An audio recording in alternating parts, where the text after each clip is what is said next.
Plus, COVID impacts Oklahoma students' test scores. Find out where some are tanking. And the countdown to OU Texas is on. We're talking traditions. This is OU Nightly.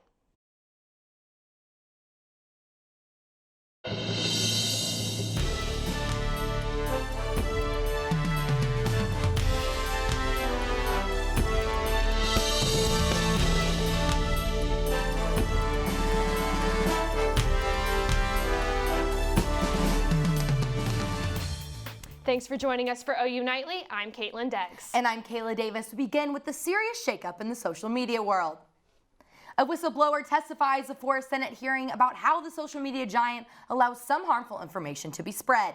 This comes on the heels of a massive social media outage yesterday that took Facebook and Instagram offline for much of the day. CNN's Isabella Rosales is in Washington, D.C. with the latest. Facebook needs to take responsibility.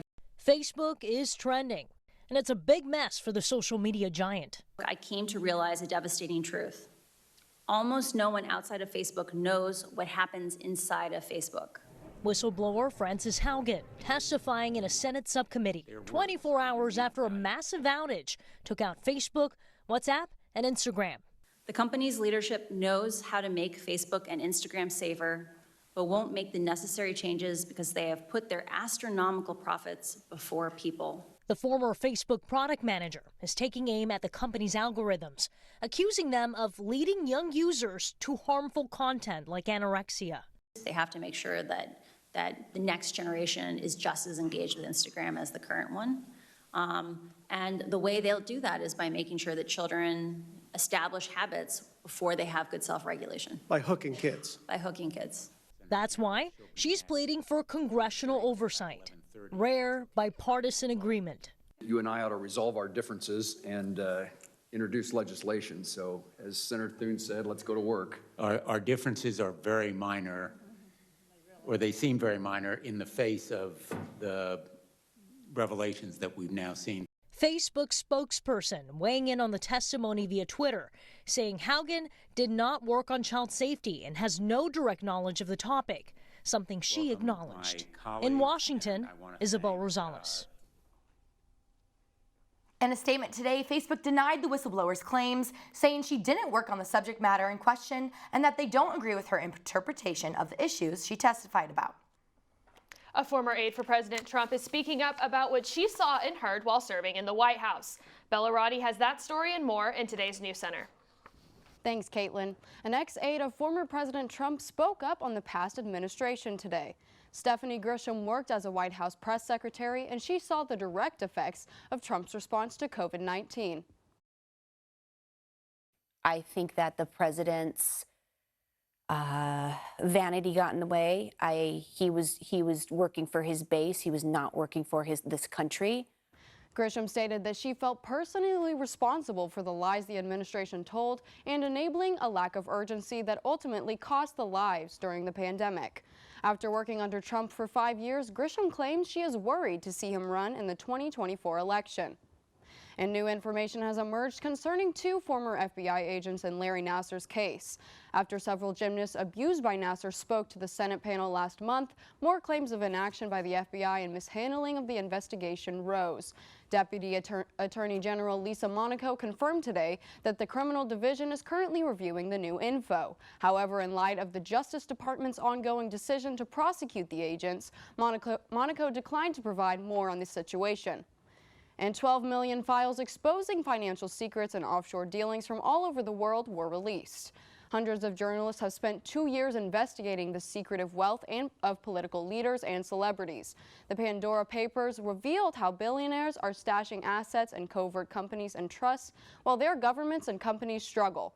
Many of these power players include the King of Jordan, the Kenyan president, Vladimir Putin, and musical artists Shakira and Elton John. A report released today revealed over 200,000 minors were sexually abused by French Catholic clergy. The investigation is ongoing and updates are to come. That's all from me. Back to you. Thanks, Bella. Oklahoma's Pardon and Parole Board narrowly rejected clemency for a death row inmate convicted of killing a prison cafeteria worker in 1998, paving the way for the state's first execution in over 6 years. The 5-member board voted 3-2 to reject, recommending the governor grant clemency to John Marion Grant, a 60-year-old man who was scheduled for lethal injection on October 28th. It would be the first execution in Oklahoma since a series of lethal injections in 2014 and 2015 led to a de facto moratorium. As COVID cases drop nationwide, Oklahoma is still reporting 682 new COVID cases today. This brings the active case total to more than 10,000 in the state. Oklahoma reports 10,479 total deaths from COVID-19. More than 2 million Oklahomans are vaccinated. And students in Oklahoma are scoring lower on standardized tests. OU Nightly's Will Blessing takes a look into what could be causing this downturn. It happens every year. Students across the country sit down to take state-mandated standardized tests. But over the last year, there's been a dip in scores.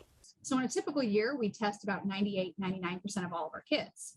This year, we just didn't have that uniformity like we see in previous years. Testing data released last Thursday shows that Oklahoma students are scoring lower on standardized tests compared to 2019, the last year these tests were conducted. This includes an almost 9% decrease in proficiency in English, an almost 10% decrease in math, and an almost 5% decrease in science. That proficiency is, are you on track to be college or career ready? But for tests like these, the focus isn't as much on scores, at least not this year. This year was just to really understand where kids are so we can better support them moving forward. The pandemic changed a lot about how the state mandated testing, meaning these numbers aren't a complete reading of Oklahoma students' proficiency. We have a lot of kids that tested, but we also have kids that didn't test. So where are those kids? What supports might they need to get back on track? The numbers are being reviewed by the State Department of Education, and a more thorough reading will be provided later. Will Blessing, OU Nightly.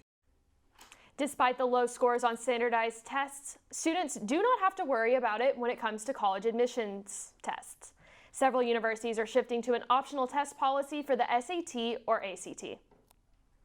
And wow, it's been a gorgeous day on campus today. I wish I could have spent more time outside. I agree. I'll make an extra effort to spend more time outside tomorrow. Hannah, what can we expect before heading out?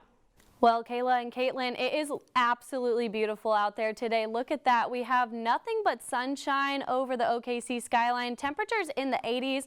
We have slight winds, but it's just feeling absolutely wonderful out there across the board. Most of us seeing temperatures in the 80s. Not much going on out there. We have slight winds coming from the north, so might feel that cool breeze keeping us in those cooler fall-like temperatures. But coming up, we will start to see a warm-up, wind shifting midweek, and rain chances, guys. Back to you. Thanks, Hannah. Coming up, low blood supply is just one of the many challenges our country is facing after an ongoing fight against COVID-19. One well-known nonprofit is seeing this effect firsthand. We'll tell you how you can help when we come back. Plus, you can fly on over to the Sam Noble Museum for their newest exhibit. Watch out though, because this one's crawling with work from an OU grad.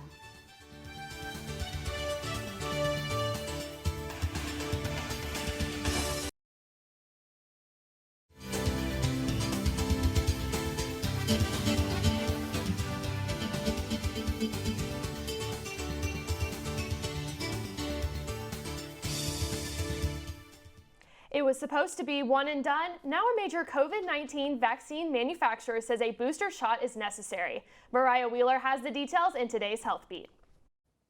That's right. Johnson & Johnson says that now 2 is better than 1, and it's asking the FDA to approve a booster shot. The company submitted data set showing a second shot boosts immunity to 94% when given 2 months after the first dose. J&J is leaving it up to the FDA to decide who should get the shots and when, once they review the data. Janssen said that the effectiveness of their vaccine remains steady over time. The agency will consider whether to approve boosters from J&J and Moderna at the end of next week. The Red Cross is asking for blood donations due to the latest COVID-19 surge depleting their supply. The Red Cross says its national inventory is the lowest it's been at this time of year since 2015. For some blood types, there is even less than a day's supply left. They estimate that they will need to collect around 10,000 additional units each week for a month to make up for the shortage. While the Red Cross desperately needs all blood types, they need O-negative blood the most. Southwest Airlines is the latest airline to mandate COVID-19 vaccination for employees. They join United Airlines, American Airlines, JetBlue, and Alaska Airlines in complying with the president's order. The deadline for Southwest employees to get vaccinated is December 8th, but employees can be exempt from the requirement for medical or religious reasons. This leaves Delta Airlines as the last of the major companies to not require employees to get vaccinated. And guys, a new report from the Department of Health and Human Services found that in a 5-month period, COVID-19 vaccines saved tens of thousands of elderly people's lives. They found that vaccines were linked to a reduction in almost 40,000 deaths. Back to you. Thanks, Mariah. Sam Noble debuts their new exhibit, The Beautiful Beast, in hopes of encouraging Oklahomans to learn more about the insects around them. OU graduate Thomas Shahans is a local photographer whose work has been featured on National Geographic, Discover, and The Today Show. His work features insects that are native to the state of Oklahoma. Shahan's goal is to inform the public that these creatures aren't scary, but enticing. Shahan is a very creative individual, and he wanted to bring beauty to something that is not necessarily stereotypically beautiful. Obviously, not a whole lot of people are fans of spiders, myself included, but he brings a sort of unique beauty and unique outlook and perspective to these creatures. Shahan will be at Sam Noble October 23rd to teach macro photography workshops. The Beautiful Beast exhibit will be open until the end of the year. It's every OU fan's favorite week of the year, and traditions are a big part of the fun. Find out how some students are running to take part in the celebrations this weekend. And what can we expect the weather to be like for the rest of the week, Hannah? Well, we might get lucky here. It is warming up, so if you missed the summertime already, we could get some warm temperatures coming up after the break.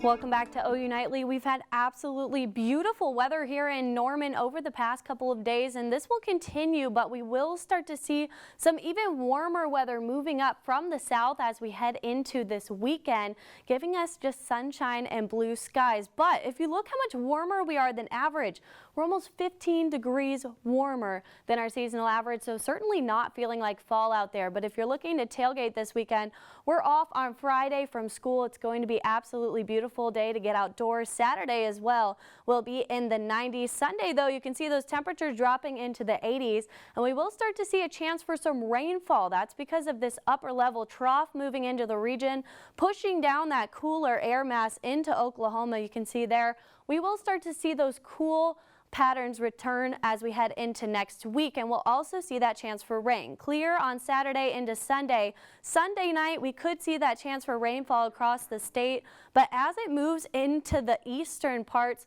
of Missouri and Arkansas, we will start to see some stronger storms clearing out for us after that. But that cold weather not returning anytime soon. For the next week, we are seeing a warmer pattern persist, so that fall weather not coming around for much longer. So enjoy that on Sunday. Right now in the 80s, it's absolutely beautiful out there. Most of us seeing those nice temperatures and slight winds from the north keeping us on the cooler side, but those slight winds will allow us to get very chilly tonight. We'll be in the 50s here in Norman, and waking up tomorrow to mid-50s, warming up quickly into the high 70s once again. It will be very similar to today. Most of us seeing those similar temperatures in the 80s once again, but sunshine and clear skies warming up into the mid and end of the week before we finally have 90s once again. Before a rain chance on Sunday, guys, it's a beautiful OU Texas weekend. You're right, Hannah. It is OU Texas Week, and OU's ROTC is gearing up for their yearly trip to Dallas. The Red River Showdown brings many traditions to campus every year, including how the game ball makes its journey down to Dallas. The ball is put in the hands of the OU ROTC members who run the nearly 180-mile journey to the Cotton Bowl. For ROTC, the rivalry with the University of Texas starts earlier than the kickoff. So the run to Dallas, it's a really cool tradition we've been doing for over 20 years now.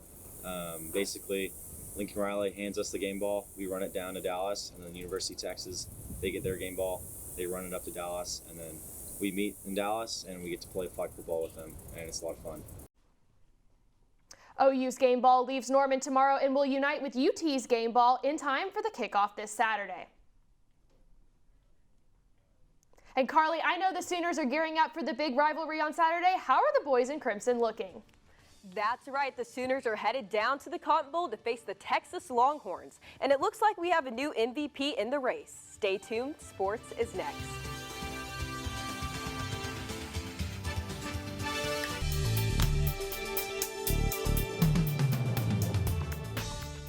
welcome back to OU Nightly. I'm Carly Murray. The most anticipated game of the year, the Red River rivalry, takes place Saturday, 11 a.m. at the Cotton Bowl. The Sooners have won the last 2 matchups and are hoping to continue the streak. Oklahoma head coach Lincoln Riley has a few words about the matchup. I mean, with this game, again, we all know you can throw records, you can throw everything out the door. I mean, it's about this Saturday at 11 o'clock and really nothing else. You know, both teams are going to be hungry and excited to play. It's going to be a great atmosphere, and typically you see both teams' best on this day. Meanwhile, tomorrow is the 20th anniversary of the most famous play in the rivalry's history, the Superman play. We caught up with Roy Williams this week, and he shared his favorite memories from the play. By the time I'm like flipping, and I see the ball and it just falls into Teddy's hands, and then boom, I hit the ground, and I seen Teddy walk it in, and I was like, yeah, we won. It's over. And then I turned to Texas's fans, and I put the horns down, and, you know, said some other, probably some bad words. But F it, you know, I don't like them.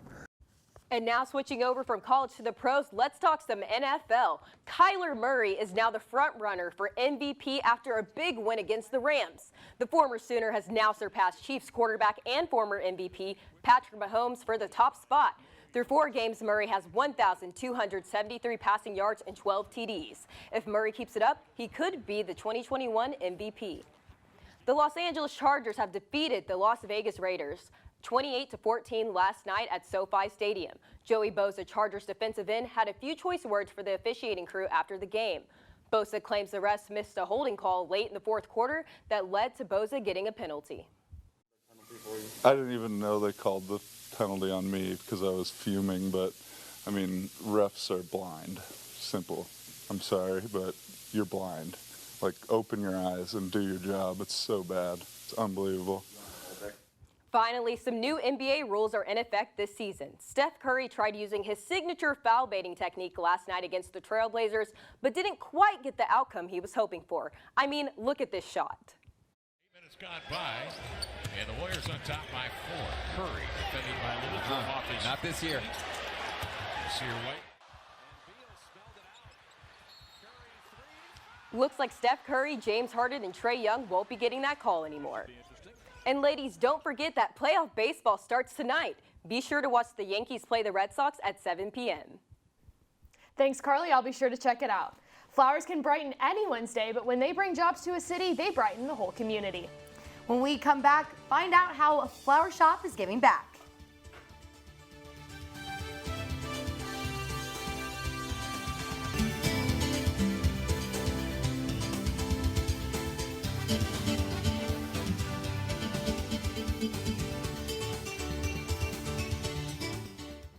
I'm Sloan Weber at the OU Nightly Update Desk.